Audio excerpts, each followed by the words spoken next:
1920-luvulla Neuvostoliitto alkoi syntyä ja sulkeutua.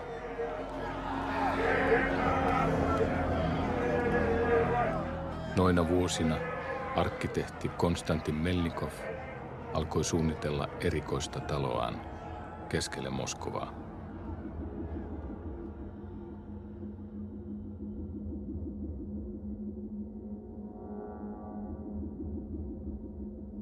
Rakennuksen valmistuessa vuonna 1929 Melnikov muutti perheineen taloon, josta tuli yksi modernin arkkitehtuurin ikoneista.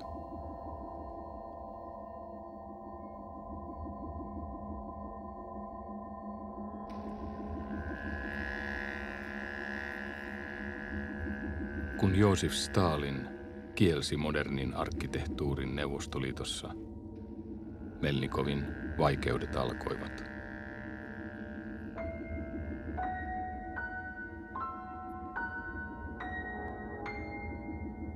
Melnikovilta kiellettiin arkkitehdin ammatin harjoittaminen ja käytännössä hänet eristettiin taloonsa.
Keskeisten arkkitehtonisten aiheiden, kuten pääsisäänkäynnin katoksen hahmo, löytyi moninaisten vaihtoehtojen jälkeen.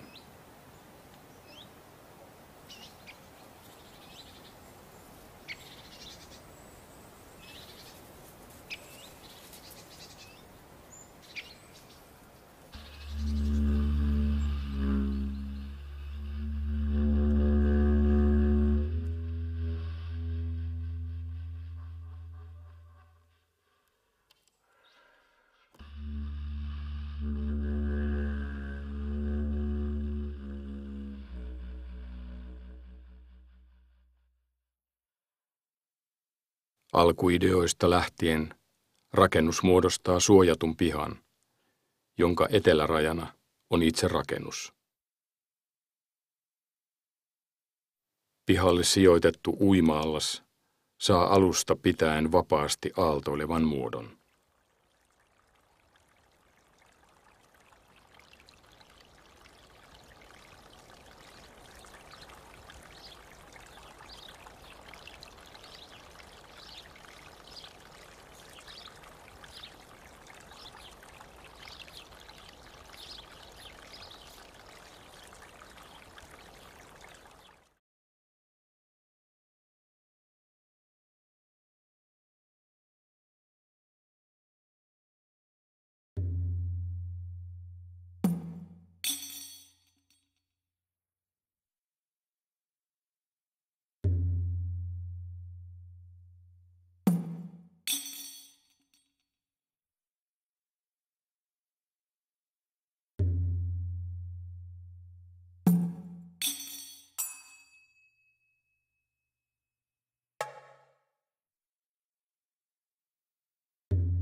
Koshino-talo sijaitsee Rokkovuoren juurella Ashiassa, Koben ja Osakan kaupunkien välissä.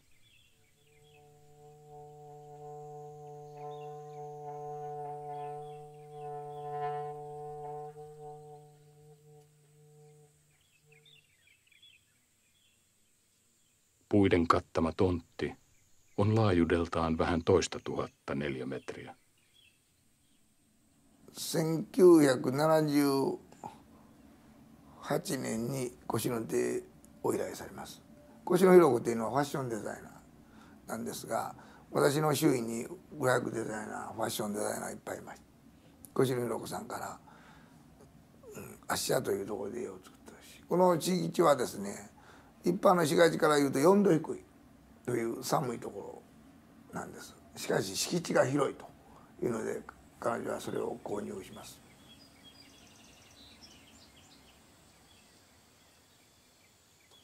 で越野亭もパッとこう見に行った時に大きな大木があちこちに点在しておりましたので、この大きな木を避けながらかつ光をしっかり取り込んだ建築を作らねばならない、この斜面地をうまく生かした建築を作らねばならないというふうに考えましたのは、地形をどう読むかと。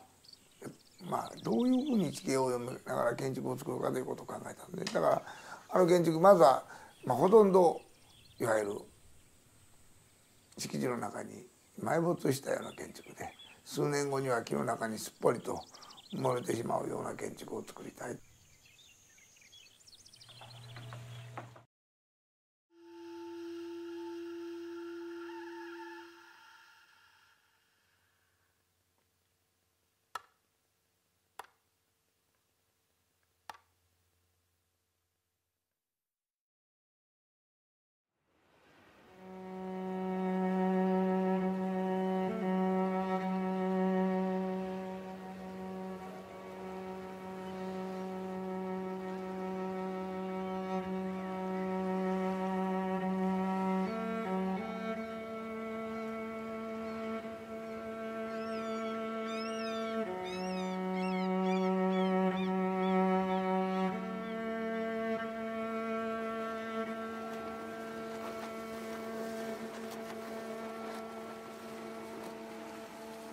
Jean-Jacques Rousseau, kuuluisa valistuksen ajan filosofi, uskoi, että luonto on tehty ihmisen hyväksi ja yhteiskunta ihmisen pahaksi.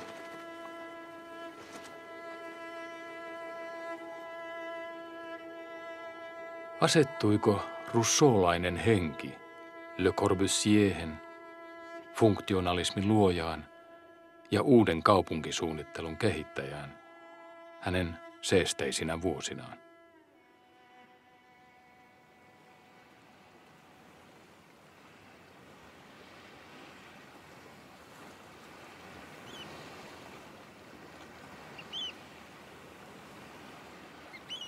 Vuonna 1951 sveitsiläissyntyinen arkkitehti ja maalari suunnitteli Cabanonin, pienen mökin, Monaconlahden rannalle, Ranskan Rivieralle.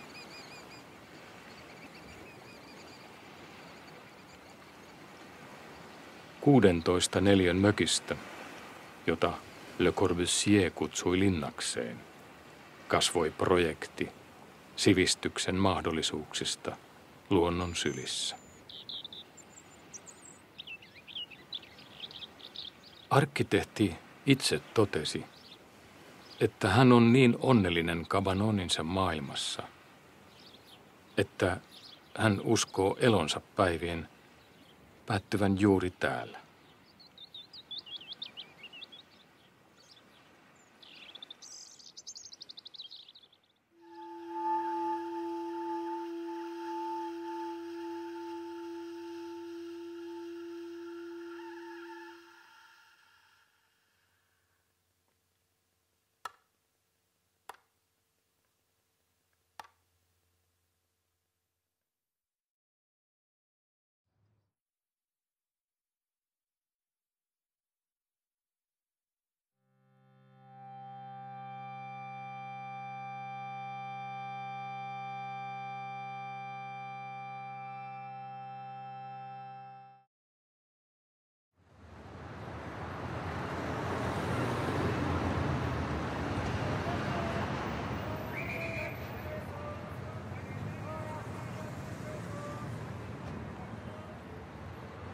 Mutta miksi Barragan, joka olisi voinut rakentaa talonsa esimerkiksi El Pedregaliin monen etuoikeutetun tavoin, päätyi perinteiseen työläiskaupungin osaan?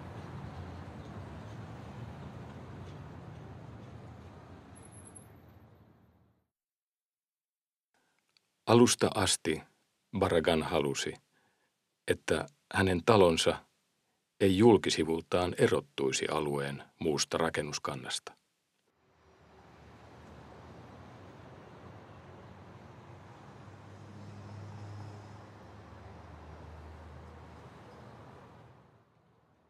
Talon tuli asettua elimellisesti paikalliseen kulttuuriin ja sinutella vallitsevaa fyysistä todellisuutta.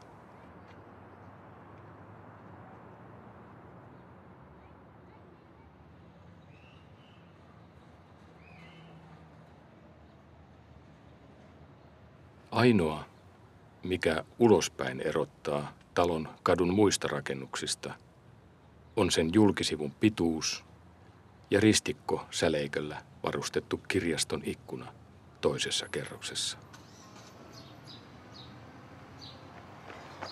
Pohjoisovi, numero 12, johtaa Barraganin studioon.